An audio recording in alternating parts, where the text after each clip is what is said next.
Hi, I'm Thomas Chapman at Shiloh Hot Glass. Welcome to my studio in Dayton, Ohio.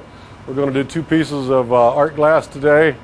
We'll start off with an uplift sculptural vessel that I do as a variation on the handkerchief form. A footed vessel. This one's going to be ruby red and gold with a black lip wrap on it.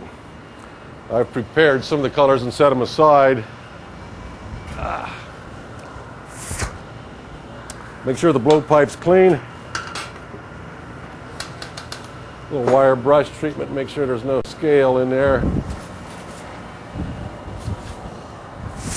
Take the first gather out of a 160-pound furnace.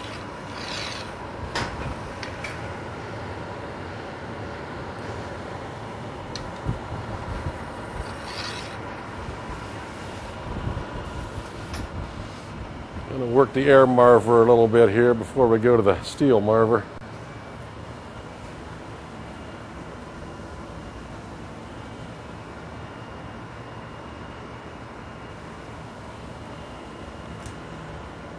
Gets that mass of glass sort of centered, chills that outside skin.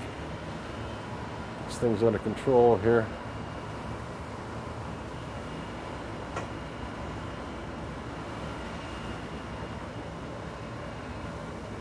Looks like a pretty nice shape.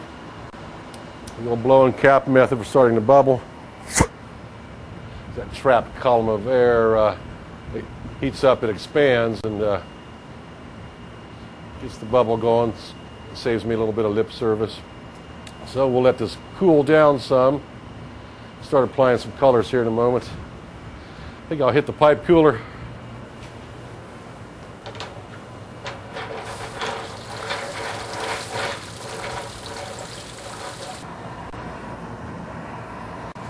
Usually you wouldn't have to reheat after this first gather, but we'll change the shape of this bubble just a little bit. Let it hang down. Gravity will elongate it just a tad.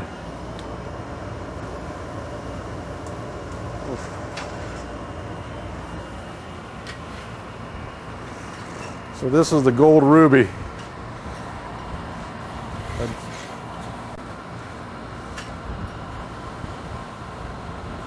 Take a moment for it to get hot enough.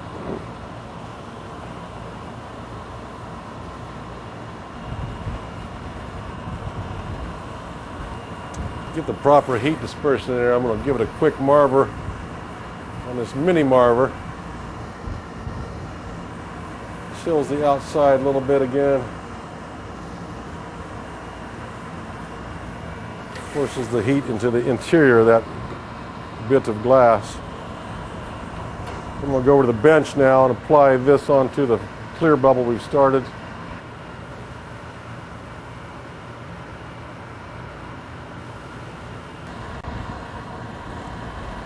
We'll take it back to the bench and start to smoosh it around, even it out a little bit here.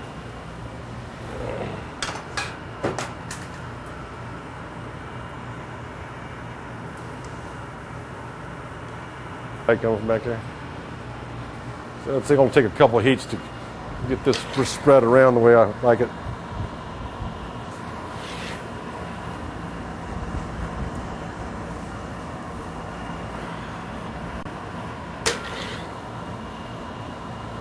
Bench.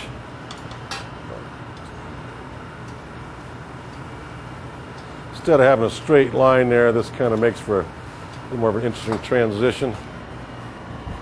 I have these little marvers right in front of the glory holes. It saves me walking back and forth to the larger marver. A little puff for shape. Now we'll let it cool and start gathering some glass on here.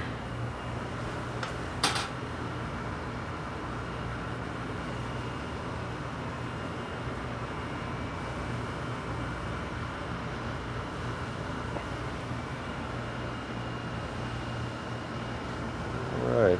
You can almost see that ruby red color striking now as it's such a low temperature. You can almost see the color it really is. I'll put that there for a moment. Pick up the stainless steel rake. kind of skim the surface of the melt in here. Gives me a sweet spot to gather from that way. There we go.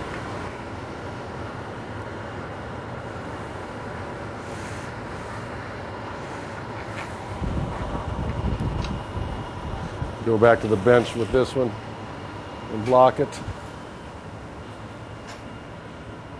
Hardly need to block it, it's such a nice shape on its own.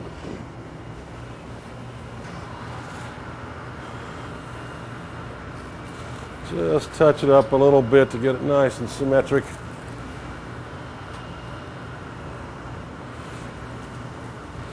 Cool it down a little. Got a skin form on that glass again.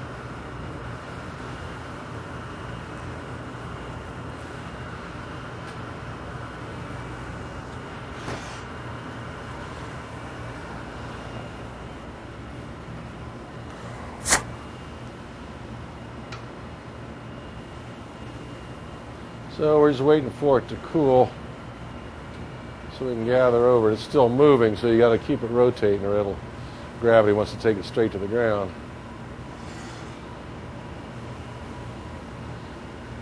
I think I'm going to want to hit that pipe cooler again here before the next gather. So I'm going to take a full gather clear and then pick up the frit 2/3 or 3/4 of the way up so the colors will overlap.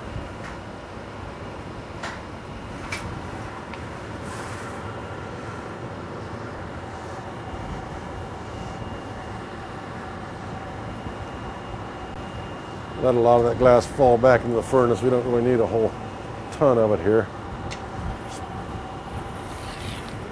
3 pounds or something out there maybe now.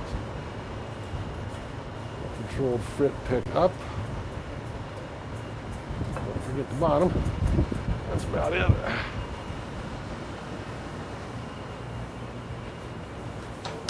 After the frit heats in, I'm going to go to the bench and introduce a pattern throughout the bottom half of the piece, twisting a little marbleizing, kind of a Van Gogh-ish type of a twisted motif.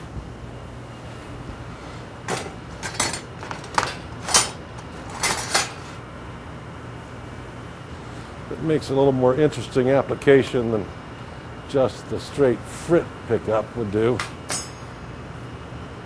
You first start blowing glass, you pick up frit and you got color and you're pretty excited, but as your skills grow you can do a lot more with it. And cooling the tool, the glass starts to stick to it after a minute as it heats. Cool the end of my thumb too doing that. I think we'll be able to do it all at the one heat here. Kind of a variation on another one of those old Venetian techniques.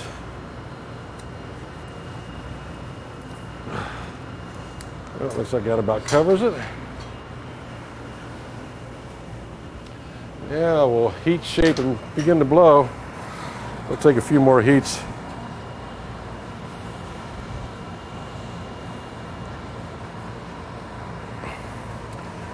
These pneumatically controlled doors make this possible. Since I work unassisted, I can work a fairly nice scale. I've probably been in 100 glass shops around the country.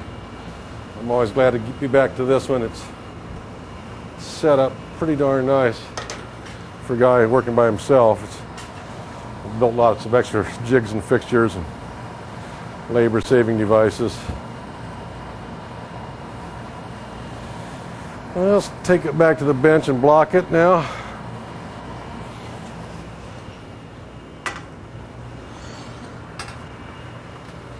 Let's see, number 10 here, I believe.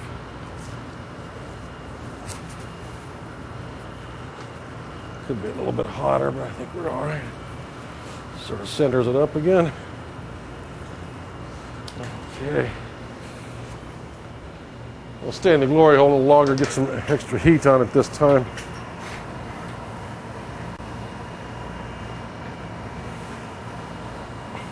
The frit being on the outside surface of the vessel wall gives both the pattern I put in plus a texture. so we'll package 2 or 3 different design elements in here at once. Get the neckline started here, about there. Start to influence the shape here.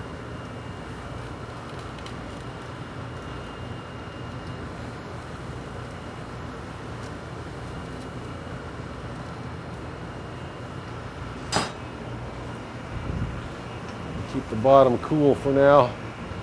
It tends to get hottest because it's the first in the glory hole and the last out, and it's furthest from this relatively cold blowpipe, which lets that tip get hotter than the back end here. Hose.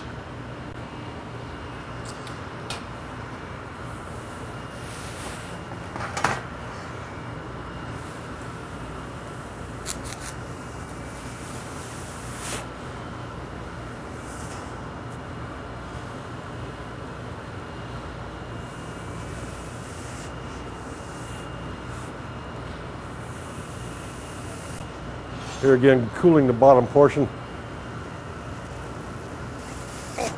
blowing out the. You can see that pattern a little better now. Keep that neckline well established.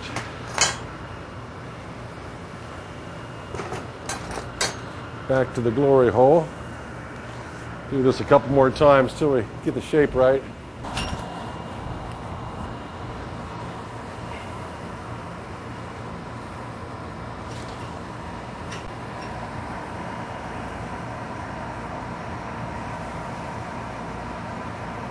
Let the old centrifugal force do its thing.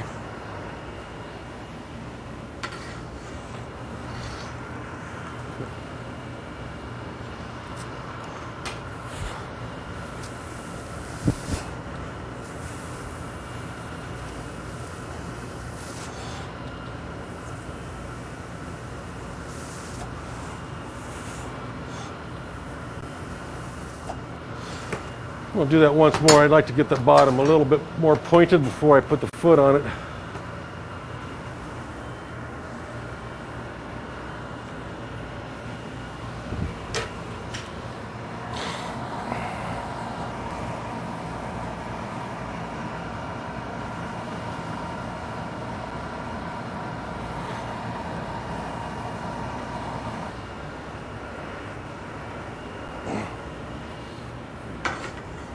A little more like it.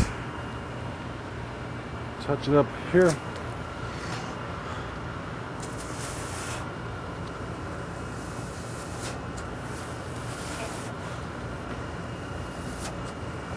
Just about ready for the foot now.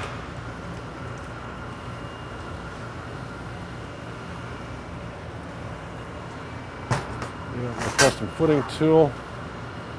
So I'm going to give it a quick flash in the glory hole, then hang it up over by the hot plate where we'll apply the foot. So I'm over by the marver now and hang this sweetheart up while I gather the foot.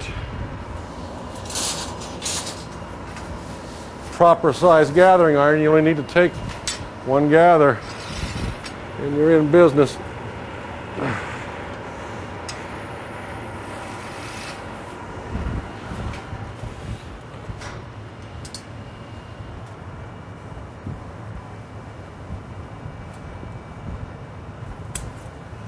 Square shear cut the glass.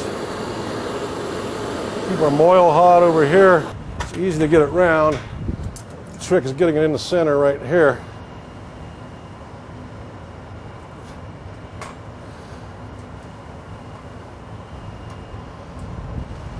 It's not sticking because of the heat, it's sticking because of the vacuum. I think that's as centered as I'll probably get it today. Pretty good. Heat this foot up a little bit and then take it back to the bench.